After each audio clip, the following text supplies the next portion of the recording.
أيحب أحدكم أن يأكل لحم أخيه ميتا فكرهتموه واتقوا الله إن الله تواب رحيم.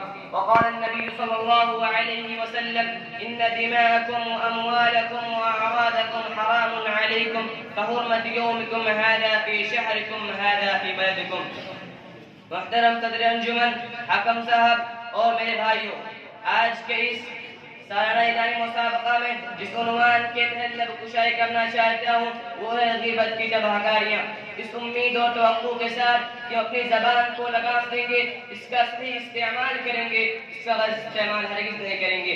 سامعین کرام، انسان کے جسم میں ایک چھوٹا سا عضو ہے جسے زبان کہا جاتا ہے. دیکھنے میں گوشت کا ایک معمولی سے ٹکڑا نظر آتا ہے لیکن بے حد نرالا ہوتا ہے. میرے بھائیوں، اس سے انسان کے ہر کام بنتے ہیں، بگڑتے بھی ہیں. انسان میں کو نام ہوتا ہے، بدنام بھی ہوتا ہے، مقام و مرتبہ پاتا ہے، نگاہوں سے گرتا بھی ہے. اس سے چاہے تو انسان اپنی آخرت کی نیکیوں کا ذخیرہ تیار کر سکتا ہے، چاہے تو اپنے آخرت کو تباہ و برباد کر سکتا ہے.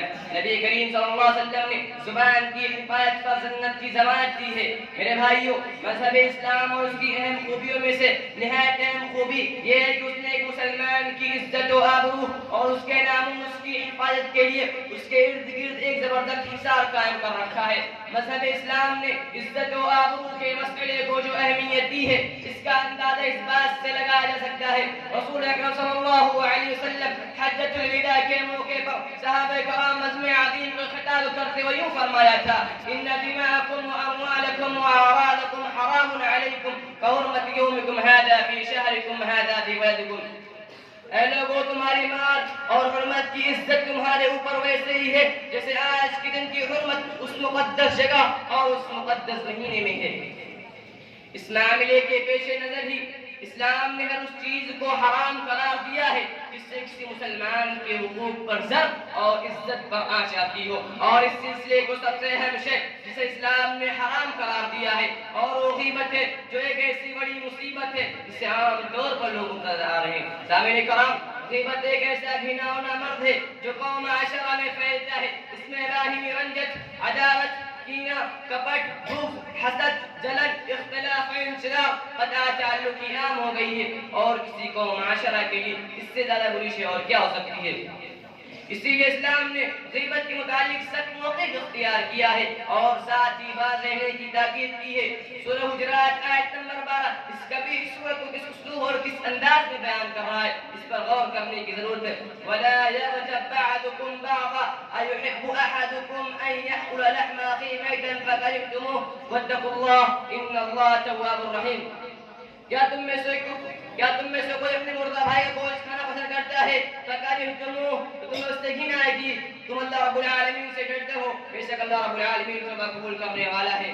میرے عزیزان ملت، آپ غور کریں گے تو آپ کو معلوم ہوگا غیبت کرنے والا نہ تو صرف دوسروں کا نقصان کرتا ہے بلکہ اپنے اخلاقی معیار کو گرا دیتا ہے.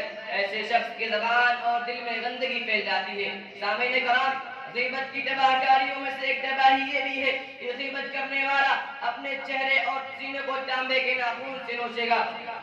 حضرت مالک رضی اللہ عنہ روایت کرتے ہیں کہ نبی کریم صلی اللہ علیہ وسلم نے فرمایا: معراج کی رات میرا گزارا ایسے لوگوں کے پاس سے ہوا جن کے ناخن تانبے کے تھے اور وہ اپنے چہرے اور سینوں کو تانبے کے ناخن سے نوچ رہے تھے. آپ صلی اللہ علیہ وسلم نے فرمایا: اے جبریل، یہ کون لوگ ہیں؟ جبریل علیہ السلام نے کہا: یہ وہ لوگ ہیں جو غیبت کر کے لوگوں کا گوشت کھایا کرتے تھے اور ان کی عزتوں کو پامال کرتے تھے. میرے بھائیوں، ضرورت اس بات کی ہے ہم غیبت سے بچیں اور اللہ رب العالمین سے دعا ہے کہ اللہ رب العالمین ہمیں غیبت سے بچائے.